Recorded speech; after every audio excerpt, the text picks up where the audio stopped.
Namah Shivaya. You know, Pradeep ji, really and truly speaking, the opposition needs to come out, needs to change their tactic. They need to get away from this religious thing. ये धार्मिक चीजों के ऊपर अगर आप खेलने जाएंगे तो प्रदीप जी वो फील्ड जो है ना वो पूरा बीजेपी का है. Sir, उनके एम्पायर हैं, उनके खिलाड़ी हैं. There is no doubt that this has been a massive success. It has been. सब सारी दुनिया को दिख रहा है. More than 50% of the population, Hindustan के 50% से ज्यादा population महाकुंभ में पहुंचे, and whatever the opposition says, they have rejected it totally. कहने का मतलब ये हुआ कि डुबकी लगाने से आउट या कहने का मतलब ये हुआ प्रदीप जी, मृत्युकुंभ जो भी बोले सब चीज को रिजेक्ट करके लोग वहां पर प्रदीप जी एक बहुत बड़ी बात होने वाली है. इसका मतलब आखिर में आरजेडी के पास सिर्फ यादव वोट रह जाएगा. शायद वो भी ना रहे, शायद वो भी ना रहे, क्योंकि मुसलमान वोट भी जो है 20 से 30% बीजेपी की तरफ गया है इस इलेक्शन में. और बिहार में जिस प्रकार नीतीश कुमार जी काम कर रहे हैं, मैं सच बोल रहा हूं, मुसलमान वोट जो है बिहार में वो भी शिफ्ट कर रहा है इस तरफ. And these guys don't know it. They have no idea what they are up against. जैसे अर्जू खान साहब बोल रहे थे हम 2,500 रुपए का हम ऐलान कर चुके हैं. अरे ऐलान से क्या होता है यार, 3,000 rupees will come into the bank. आप देखना अगले ही हफ्ते शायद हो सकता है नीतीश जी एक बहुत बड़ी अनाउंसमेंट कर दें. Then what will you do? शायद अगले हफ्ते नहीं करेंगे, because today is only what February, but March start होने वाला है. और सर पूरी बात सुन लें. Elections are in October, which is about 7 months away. ये 3 महीने के बाद करेंगे सर, देख लेना. अप्रैल मई जून में करेंगे, देखना. सर वो जो एक सेइंग, पॉलिटिकल सेइंग बिहार में है कि जीते कोई भी बनेगा नीतीश कुमार ही बनेगा. तो again that is where the BJP has to increase its vote share, increase its number of seats, then alone. नहीं तो फिर वही नीतीश कुमार जी. अब भले लालू जी कहेंगे कि रिटायर्ड, आउट, हर्ट, जो भी कहेंगे, but only option seems to be that.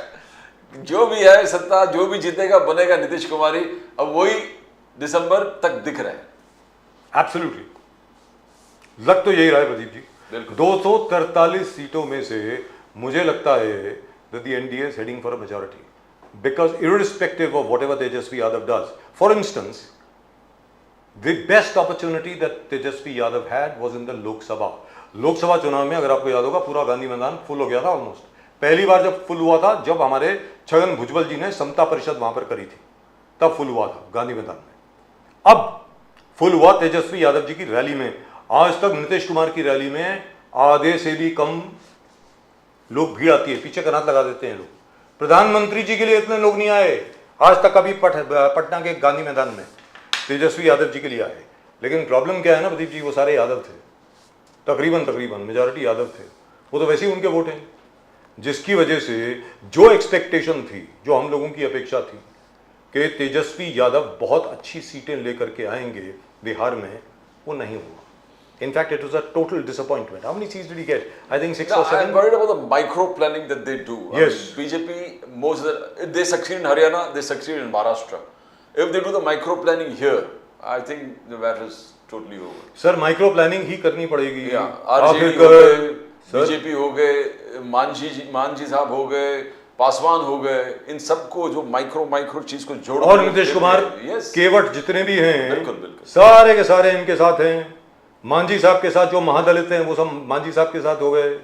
तो मतलब और पासवान जो हैं, Paswan they have a substantial population over there, sir. 5% ज़्यादा है. Whatever 4%, 3%, 2%, but if he's collecting all these together, the and Buddhists.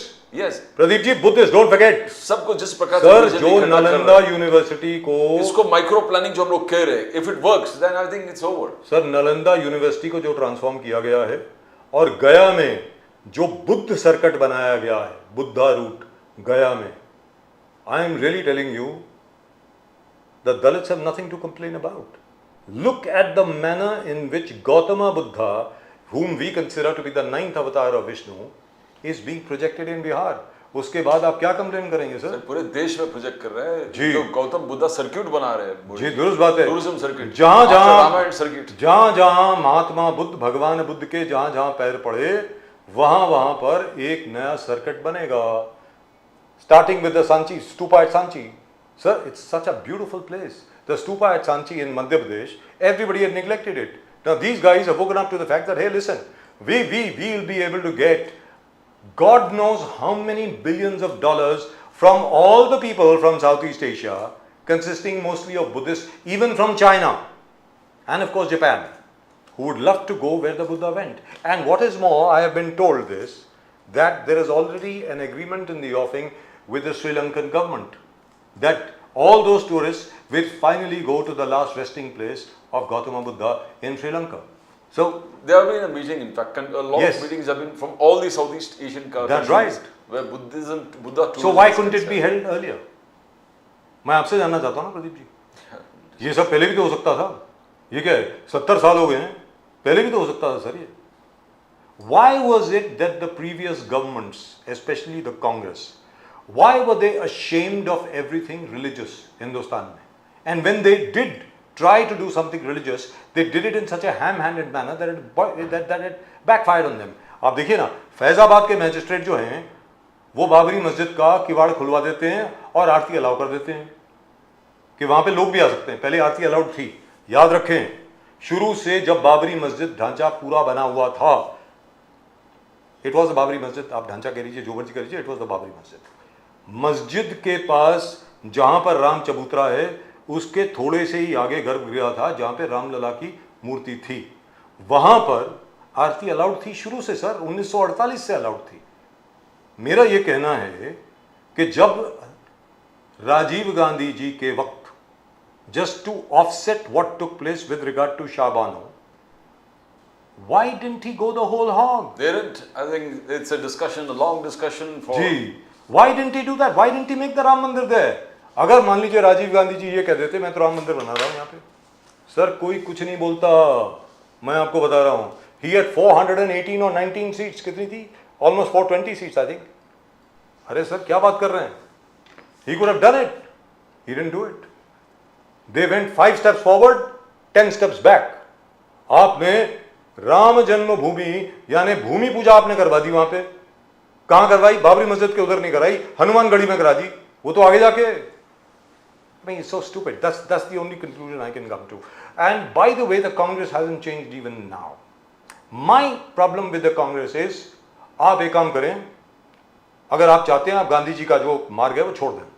Because if you remember, Pradeep ji, you and I have had a discussion on this, so many times. It is Gandhi ji who brought in spirituality into all the Congress meetings and in all the Congress campaigns.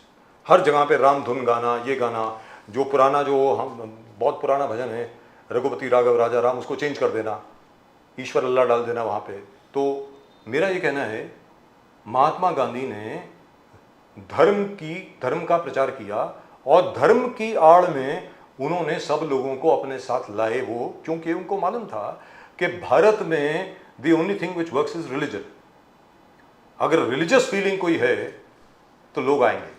And that's exactly what happened with the Congress. Religious feeling थी, लोग सब कांग्रेस के अनुयायी हो गए. मेरा ये कहना है, अब वो मार्ग को कांग्रेस को छोड़ देना चाहिए. रिलीजन के ऊपर ना कमेंट करना चाहिए, ना धर्म के बारे में बात करनी चाहिए. They should talk only about basic issues. आप कम्युनिस्टों की तरह हो जाइए ना, बिल्कुल. आप कहिए कि हम सिर्फ इन सब चीजों के बारे में बात करेंगे, नौकरी, घर, पानी, बिजली, सड़क, मकान, हॉस्पिटल, सिक्योरिटी, इन सब चीजों के बारे में हम लोग बात करेंगे. चाइना ने हिंदुस्तान की इतनी टेरिटरी और भी ज्यादा हड़प ली है वगैरह वगैरह, इन सब चीजों के बारे में बात करिए. क्यों आप जाकर के महाकुंभ को गाली दे रहे हैं? सर ये तो गाली हुई ना, जो अभी आपने Yes, कहा. it's absolutely false, and I think we should. That's it. That's all we've got for you in a very, very long show today. But this is one of my favorite subjects. So I must beg everybody's pardon. I can go on and on and on and on and on this. And thank you so much for watching. आप सबको एक बार फिर महाशिवरात्रि की बहुत बहुत बहुत बहुत शुभकामनाएं. और आज हमको एक और खबर मिली, एक और जानकारी मिली कि जो वैष्णव धर्म को जो फॉलो करते हैं उनकी शिवरात्रि आज है. तो for that we have to thank our chief of administration. उन्होंने हमें बताया कि उनकी शिवरात्रि आज है क्योंकि जो कृष्ण जी के अनुयायी हैं वो शिवरात्रि आज मनाते हैं. तो उनको भी महाशिवरात्रि की बहुत बहुत बहुत बहुत शुभकामनाएं. जय श्री कृष्णा. ओम नमः शिवाय. हर हर महादेव. देखते रहें नेशन नाउ. सब्सक्राइब जरूर करें. वो घंटी बज गई भाई. कहना चाहेंगे आप? बिल्कुल, that's You not, fantastic. sir, you've not talked about your Irish clock for a long time. आप बोल दीजिए, बोल ही दो sir. That's the Irish clock that strikes 13. So, माशाल्लाह। और अगर आप लोग नेशन नाउ को देख रहे हैं, नेशन नाउ की शॉर्ट्स में जाएं, प्रदीप जी वहां पर आपको गाते हुए मिलेंगे। इतना खूबसूरत शिव भजन मैंने कभी नहीं सुना है। अपने आप नहीं बताएंगे ये, मैं आपको बता रहा हूं। एक दिन मैं इनको फोर्स करूंगा यहां पर गाने के लिए गिटार के साथ। जो शिव भजन उन्होंने गाया है जरूर सुनिए, शॉर्ट्स में बहुत ही जबरदस्त है। दैट्स इट प्रदीप जी, जरा और गाया करें। We all want to hear your voice. yes. Right, that's it, that's all we got for you in tonight show. आप सब लोगों को प्रदीप जी और मेरी तरफ से और नेशन नाउ की पूरी टीम की तरफ से नमस्कार। जय हिंद, जय महाराष्ट्र, जय भवानी, जय Shivaji, Vande Mataram, One day, Mark. जय हिंद।